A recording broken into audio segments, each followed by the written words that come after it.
আসসালামু আলাইকুম। এই করোনাকালীন দুর্যোগে তোমরা নিশ্চয়ই বাড়িতে সকলে ভালো আছো। আমি আল্লাহর রহমতে ভালো আছি। আমার নাম মোহাম্মদ জহুরুল হক, প্রতিষ্ঠানের নাম নবগ্রাম মাধ্যমিক বিদ্যালয়। তো শিক্ষার্থীবৃন্দ, আজ আমি তোমাদের ক্লাস নবম দশম শ্রেণীর বাংলা দ্বিতীয় পত্রের নত্যবিধান ও সত্যবিধান সম্পর্কে আলোচনা করব। প্রিয় শিক্ষার্থীবৃন্দ, এই সুযোগে তোমরা তোমাদের খাতা কলম নিয়ে বসে যাও। যে শিক্ষার্থীবৃন্দ, তোমরা সকলে জানো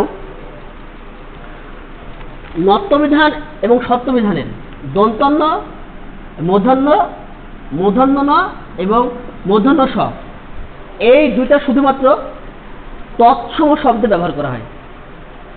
এছাড়াও বাংলায় বর্ণমালায় দুইটা ন আছে, একটি হচ্ছে মূর্ধন্য ন, একটি হচ্ছে দন্তন্য ন। তো শিক্ষার্থীবৃন্দ, আমরা এখন দেখব এছাড়া বাংলায় স আছে অনেক, দন্তস্ব, তালব্য এবং মূর্ধন্য স।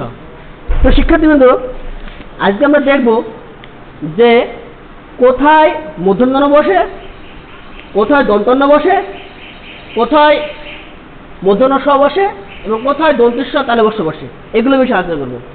তো শিক্ষার্থীবৃন্দ, আমাদের বোঝার তাগিদে দেখো আমি এক পাশে নত্যবিধান লিখেছি এবং এক পাশে সত্যবিধান লিখেছি। যেহেতু নিয়মগুলো একে অপরের সাথে সম্পূর্ণ যুক্ত আছে, তাই আমি পাশাপাশি লিখেছি। তো শিক্ষার্থীবৃন্দ, এক নম্বর নিয়ম দেখো, বাংলা বর্ণমালায় রি, র, মূর্ধন্য স এই তিনটা শব্দের পরে এর পরে মূর্ধন্য ন বসে। শিক্ষার্থীদের খেয়াল করো, তাহলে দেখি ঋণ ডাইরেক্ট বর্ণমালা, এরপরে কি বসছে মূর্ধন্য ন, তারপরে কি আছে র, অ, রোল, ন, র এর পরে এরপরে কি আছে মূর্ধন্য স, অন্বেষণ।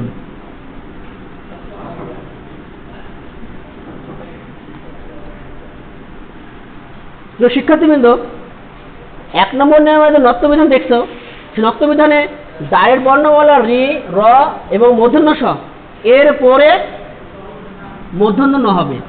ঋণ, অরণ্য, অন্বেষণ। এছাড়া অনেক উদাহরণ আমাদের বই আছে। এক নম্বর নিয়ম, এখানে যেহেতু মূর্ধন্য স আছে, তা ডাইরেক্ট দেব রি এবং র এর পরে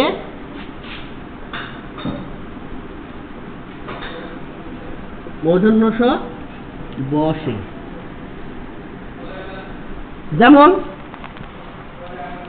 ঋষি, তারপরে বরষা। তো শিক্ষার্থীদের এখানে খেয়াল করো, যেহেতু আমি এখানে রেখেছি রি, র, মূর্ধন্য স, কিন্তু এখানে রেখেছি কি রি আর র, যেহেতু এখানে ডাইরেক্ট শব্দই আছে আমার মূর্ধন্য স, তাই এখানে মূর্ধন্য স না লিখলাম। তা দেখো শিক্ষার্থীবৃন্দ, এর তিনটা আমি বন্ধ করছি, রি, র এবং মূর্ধন্য স। এই দুটো শব্দ ডাইরেক্ট থাকলে তারপরে হবে আমাদের কি দন্তন্য ন এবং মূর্ধন্য স। এটা হলো এক নম্বর নিয়ম। দুই নম্বর নিয়মে থাকে প্রিয় শিক্ষার্থীবৃন্দ, রি এর সংক্ষিপ্ত রূপ রিকার, র এর দুটো সংক্ষিপ্ত রূপ রয়েছে রফালা এবং রেপ। তাহলে রিকার আর একটা হচ্ছে রফালা, রেপ আর একটা হচ্ছে রফালা।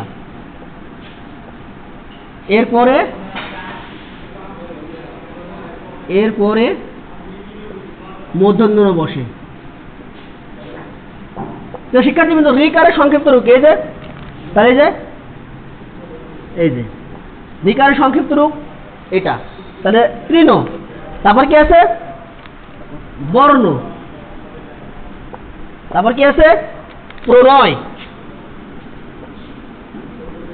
তো শিক্ষার্থীবৃন্দ দেখো, রিকারের সংক্ষিপ্ত রূপ এটা, রেফ এটা, রফালা এটা। এরপরে ডাইরেক্ট অর্থাৎ রি, র ও মূর্ধন্য স এর সংক্ষিপ্ত রূপের পরেও মূর্ধন্য ন বসবে। ঠিক তদ্রূপ এখানেও শিক্ষার্থী কিন্তু খেয়াল করো, রিকার,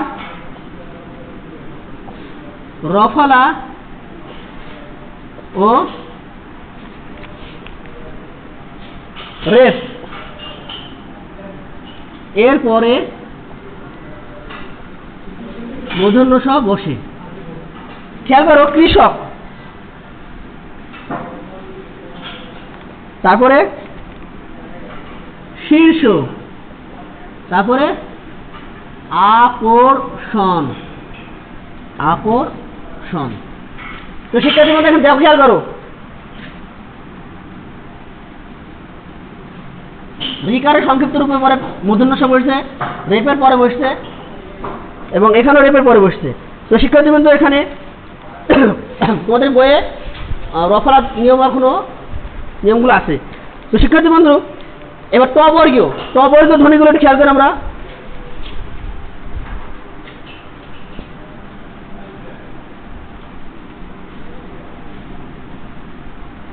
ট বর্গীয় ধ্বনি হচ্ছে কয়টি? 5টি। কি কি আছে আমাদের একটু খেয়াল করি। ট বর্গীয় ধ্বনি ট, ঠ, ড, ঢ, মূর্ধন্য। প্রিয় শিক্ষার্থী বন্ধু খেয়াল করো, ট বর্গীয় ধ্বনির সাথে যদি মূর্ধন্য দন্তান্ন আসে তবে সেই দন্তান্ন হবে কি? মূর্ধন্য। ট বর্গীয় ধ্বনি, তাহলে ট বর্গীয় ধ্বনি কয়টা আছে এখানে? ট, ঠ, ড, ঢ, মূর্ধন্য। এরপরে যদি দন্তান্ন আসে সেই দন্তান্ন কি হবে? মূর্ধন্য হবে। খেয়াল করে একটু, যেমন কণ্ঠ, তাহলে এখানে ট বর্গীয় কি আসছে? ঠ আসছে, তাহলে এখানে দন্তান্ন হবে না মূর্ধন্য হবে? যেহেতু ট বর্গীয় ধ্বনি ঠ আসছে তাই এখানে আমাদের কি হবে? দন্তান্ন না হয়ে মূর্ধন্য হবে। যেমন বন্টন, যুক্ত করে এখানে ট বর্গীয় কি আসছে? ট আসছে, সুতরাং এখানে কি হবে? দন্তান্ন না হয় কি হবে? মূর্ধন্য হবে। লণ্ঠন। তো শিক্ষার্থী বন্ধুরা খেয়াল করো, ট বর্গীয় ঠ আসছে এখানে দন্তান্ন না হয় কি হবে? মূর্ধন্য হবে। ঠিক তদ্রূপ প্রিয় শিক্ষার্থী বন্ধুরা, যে ট বর্গীয় ধ্বনি ট, ঠ, ড, ঢ, মূর্ধন্য এই 5টি বর্ণের পরে যদি দন্তস্ব আসে তো সেই দন্তস্ব কি হবে? মূর্ধন্য ষ হবে। যেমন চেষ্টা, চেষ্টা, এখানে দন্তস্ব না হয়ে কি হবে? মূর্ধন্য ষ হবে। কেন? ট বর্গীয় ট আসছে তাই। ঠিক তদ্রূপ অনুষ্ঠান,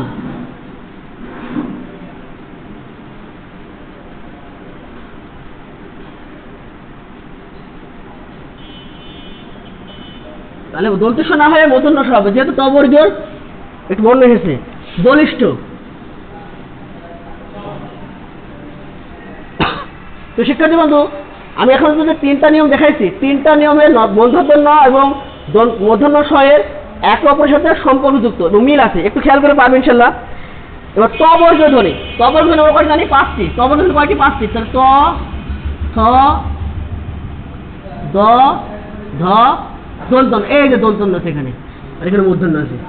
প্রিয় শিক্ষার্থী বন্ধু যদি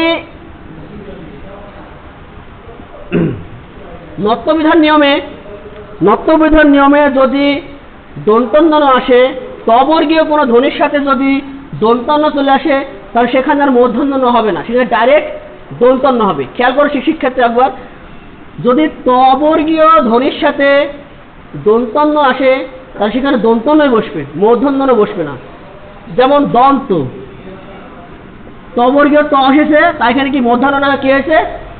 দন্তন্য হয়েছে। তারপর কি আছে? গন্ধ,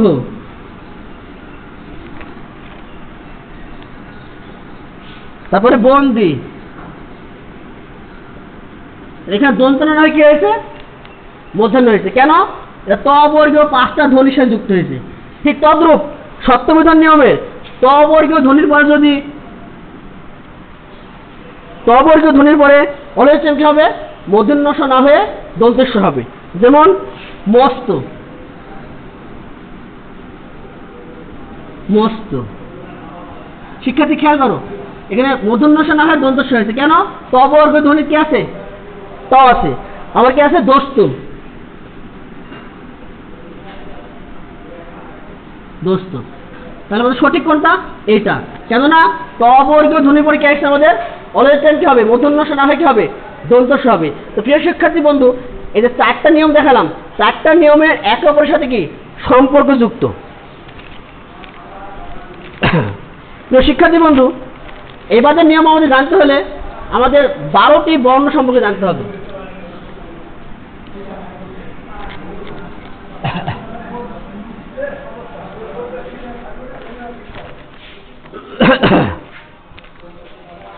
শিক্ষার্থী বন্ধুরা, এবারে নত্যবিধান সত্যবিধানের নিয়ম জানতে হলে 5 নম্বর নিয়ম জানতে হলে আমাদের প্রথম 2টা নিয়মের কথা স্মরণ করতে হবে। প্রথম 2 নিয়মে কি বলছিলাম? রি র মূর্ধন্য স এই ডাইরেক্ট বর্ণের পরে কি বসে? মূর্ধন্য ন বসে এবং মূর্ধন্য স বসে। রি র মূর্ধন্য স এই বর্ণের সংক্ষিপ্ত রূপের পরে কি বসে? মূর্ধন্য ন বসে, দন্ত স বসে।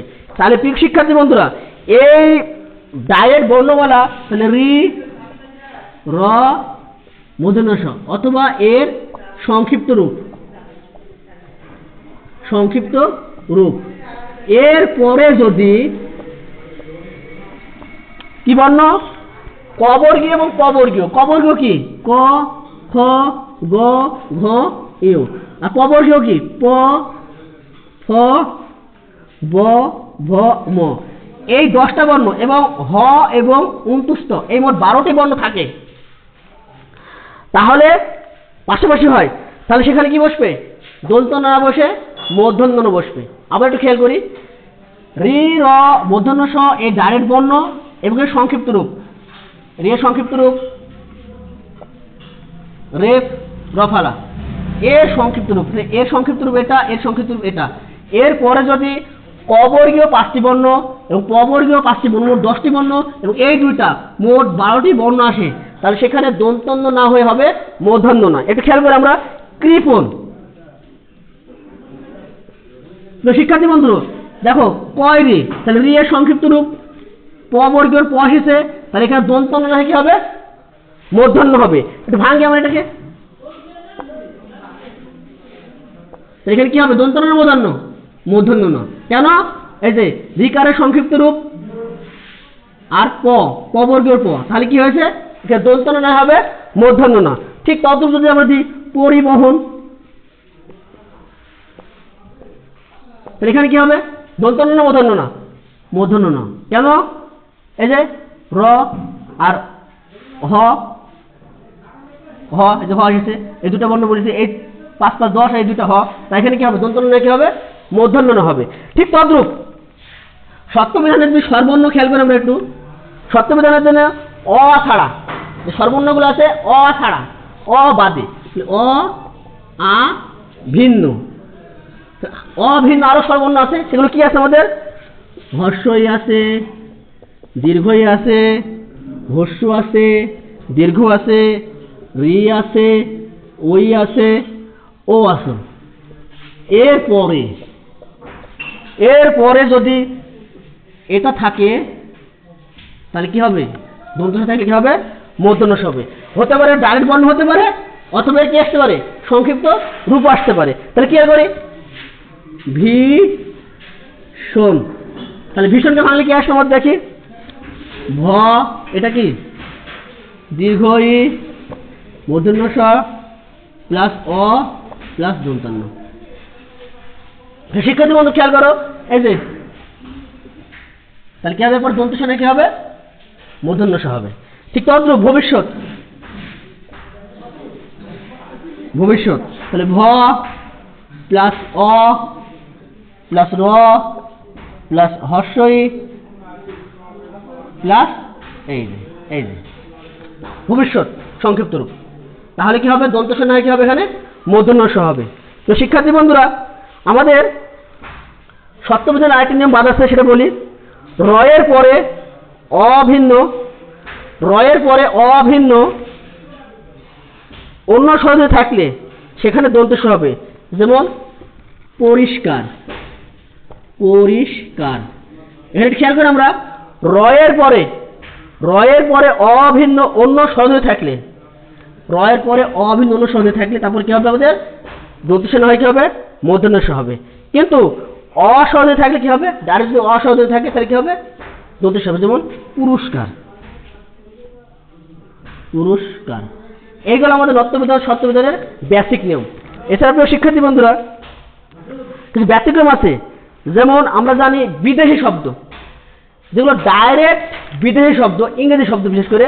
এখানে বিদেশি বলতে আমরা আরবি ফার্সিকেও বুঝি, কিন্তু এখানে বিদেশি শব্দ বলতে গেলে যদি ইংরেজি শব্দ আসে তাহলে সেখানে অলওয়েজ টাইম মূর্ধন্য ন হবে, দন্তন্য ন হবে না, যতই আমাদের উপরের নিয়মগুলো খাটুক। যদি বিদেশি শব্দ হয়, যেমন যদি আমি দেখি গ্রিন, এখানে দন্তন্য না হয় কি হবে, মূর্ধন্য ন হবে। ভিতরে কি শব্দ, বিদেশি শব্দ এবং ইংরেজি শব্দ। হর্ন, কিন্তু আমার দেখো প্রিয় শিক্ষার্থী বন্ধুরা, প্রথম নিয়ম আমরা বলছিলাম যে রেপের পরে কি হয়, মূর্ধন্য ন হয়। কিন্তু প্রিয় শিক্ষার্থী বন্ধুরা, কিন্তু এখানে রেপের পর আমরা মূর্ধন্য না দিয়ে কি দিচ্ছি, দন্তন্য দিচ্ছি। কেন? হর্ন এটি কি শব্দ, বিদেশি শব্দ, এবং কি শব্দ বিদেশি, ইংরেজি বিদেশি শব্দ। এবার খেয়াল করো, ইরান,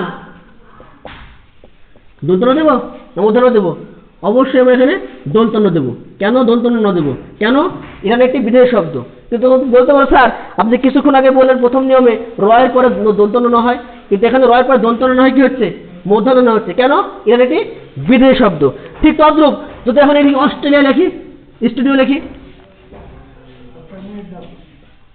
স্টুডিও,